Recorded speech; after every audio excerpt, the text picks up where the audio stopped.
खुद को लेकर भ्रमित रहना, एक भ्रम में रहना कि मैं बहुत अच्छा इंसान हूँ, मैं बहुत इमोशनल हूँ, मैं सबकी ज़रूरतें समझता हूँ, पर मेरी कोई नहीं समझता। कहीं मुझे सब लोग छोड़ तो नहीं देंगे, कहीं मैं कुछ ऐसा तो नहीं कर रहा कि लोग मुझे छोड़ दें। हर पल मन में विचारों का बदलना, विचारों के साथ एक्शंस का बदलना,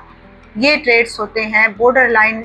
पर्सनैलिटी डिसऑर्डर के। ये एक ऐसा व्यक्तित्व विकार है जिसमें व्यक्ति बहुत ज़्यादा इमोशनल हो जाता है और हमेशा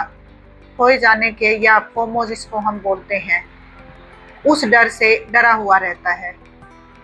और इमोशनली इतना वीक हो जाता है कि जब वो अपनी ये बात किसी को नहीं कह पाता तो नशे का शिकार हो जाता है। ज़्यादातर लोग जो आप अपने आसपास देखोगे जो नशे करते हैं, चाहे वो अल्कोहलिक यूज डिसऑर्डर हो, सब्सटेंस यूज डिसऑर्डर हो,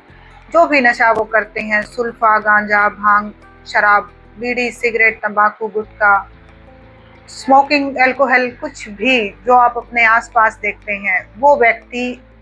ये तो ज़रूर महसूस कर रहे होते हैं कि उनके मन के भावनाओं को, उनके विचारों को कोई नहीं समझता।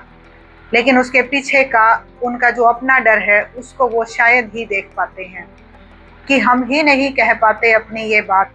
और किसी नशे का सहारा ले लेते हैं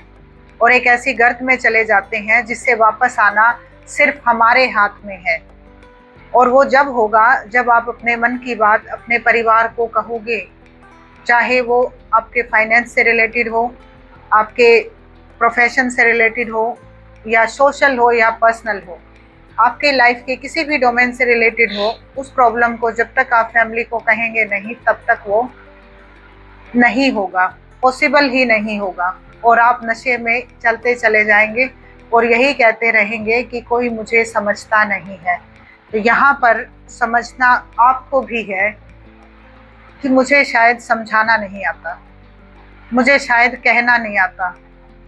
और इसी वजह से अपने इसी इंफीरियोरिटी कॉम्प्लेक्स, इसी मन के डर की वजह से नशे का सहारा ले लेते हैं वो लोग। अगर इससे बाहर निकलना है तो आपको अपने मन की बात कहने की हिम्मत करनी होगी, बिना सब्सटेंस यूज करे हुए।